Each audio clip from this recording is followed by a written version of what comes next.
Degradation by improper resource utilisation and maintenance.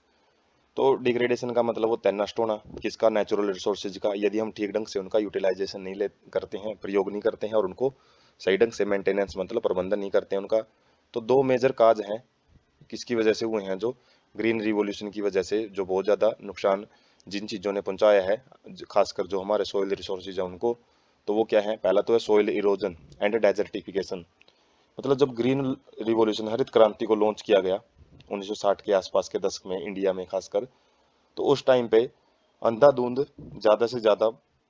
जो अनाज है उसको बढ़ाने के लिए अलग अलग प्रकार के जो तरीके हैं वो इस्तेमाल किए गए, जिसके अंदर पेड़ों की कटाई की जाने लगी, और जिसकी वजह से जो सोइल इरोजन है उसके चांसेस बढ़ जाते हैं। और सोइल इरोजन क्या होता है, removing of fertile top soil due to human activity. Human की अलग अलग जो एक्टिविटी हैं उनकी वजह से जो ऊपरली परत होती है, फर्टाइल जो उपजाऊ परत होती है मिट्टी की, वो हट जाती है। और ये एक्टिविटी क्या क्या होती हैं, जैसे ओवर कल्टीवेशन, ज़्यादा बड़े पैमाने पे जो कल्टीवेशन का मतलब कटाई करना, या फिर जो वनों की कटाई भी आ सकती है इसमें, या फिर जो हम खासकर एग्रीकल्चर बोलते हैं, खेती ज़्यादा बड़े पैमाने पे की जाए उससे हो सकती है। अनरेस्ट्रिक्टेड ग्रेजिंग, जो बहुत ज़्यादा मात्रा में जो पशुओं के लिए जो चारागाह बनाए जाते हैं उनकी वजह से, डिफोरेस्टेशन वनों के कटाव की वजह से, पुअर इरिगेशन कम सिंचाई की वजह से, पुअर इरिगेशन प्रैक्टिस मतलब सिंचाई की जो पुअर मतलब जो पुरानी विधियां इस्तेमाल करने से, resulting in arid patches of land. Arid का मतलब होता है शुष्क, जिसकी वजह से क्या हो जाता है, जो धरती है वो शुष्क हो जाती है।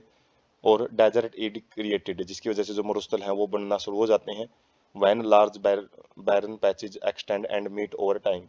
जब ये छोटे छोटे जो पैचेज हैं, थोड़ी थोड़ी जो जगहें हैं जहाँ पे वाटर की कमी हो जाती है, और जो बहुत ज़्यादा यदि उसको यूज करते हैं तो रेतीली मिट्टी बननी शुरू हो जाती है वहाँ पे। और यदि वो बहुत ज़्यादा मात्रा में इकट्ठे हो जाते हैं तो डेजर्ट बन जाते हैं। तो desertification is major problem due to increased urbanisation. तो ज़्यादा जो अर्बनाइजेशन मतलब जो नगरीकरण हो रहे हैं, ज़्यादा से ज़्यादा नगर बसते जा रहे हैं, उसकी वजह से जो डेजर्टिफिकेशन है वो बहुत ज़्यादा मात्रा में फैलता जा रहा है। Water logging and soil salinity, दूसरी प्रॉब्लम है जो ग्रीन रिवॉल्यूशन ने खोज की है। वाटर लॉगिंग क्या होती है, पानी का जो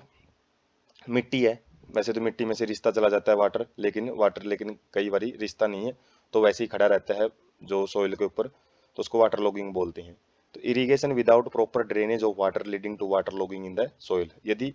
प्रॉपर ड्रेनेज नहीं है मतलब निकासी नहीं है पानी की, और हम लगातार इरिगेशन करते जा रहे हैं, तो वाटर है वो मिट्टी पे क्या होता रहता है, इकट्ठा होता रहता है। बिसाइड्स इफेक्टिंग क्रॉप्स को इफेक्ट करने की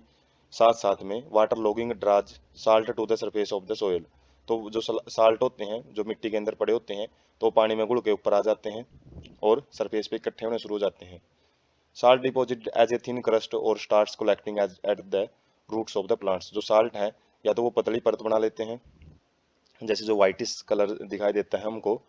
जो दीवारों पे भी लग जाता है, जिसको नूनी बोलते हैं, और जो अर्थ पे भी आ जाता है, तो वो साल्ट होता है, वाटर लॉगिंग की वजह से ही होता है वो। Affect growth of the crops and extreme damage to the agriculture, तो जिससे क्या होता है, फसलों को बहुत ज़्यादा उनकी जो वृद्धि है उनको प्रभावित करता है, और एग्रीकल्चर जो खेती बाड़ी है उसको तो बहुत ही हद तक ये डैमेज कर देता है जो वाटर लॉगिंग होता है। और सॉइल सैलिनिटी भी मतलब इसी को बोलते हैं, पानी में लवणता बढ़ना मतलब नमक की मात्रा बढ़ जाना। तो इनको हम देखते हैं डेजर्टिफिकेशन किस तरीके से होता है। मतलब ऊपर वाली जब लेयर सोइल इरोजन है, ये जब ऊपर वाली लेयर हटती चली जाती है तो जो डेजर्टिफिकेशन डेजर्ट्स बनने स्टार्ट हो जाते हैं, क्योंकि जो ऊपर वाली फर्टाइल एरिया हट जाएगी तो वहाँ पे जो प्लांट्स हैं वो ग्रो नहीं कर पाएंगे, क्योंकि जो न्यूट्रिएंट्स हैं वो तो उसी के अंदर थे, और वो तो जो लेयर के साथ ही चले गए, जिसकी वजह से डेजर्ट्स हैं वो बनते रहते हैं। और जो वाटर लॉगिंग है इसको बोलते हैं वाटर लॉगिंग, जब वाटर लंबे टाइम तक ऐसे ही ज़मीन पे खड़ा रहता है, वो कहीं ड्रेनेज उसकी अच्छी नहीं होती, जिसकी वजह से जो वाइटिस जब हम देख सकते हैं, जो वाइटिस हो जाती है मिट्टी, तो ये क्या है, साल्ट की वजह से हो जाती है, जिसकी वजह से जो फसल है उसका बहुत ज़्यादा नुकसान होता है।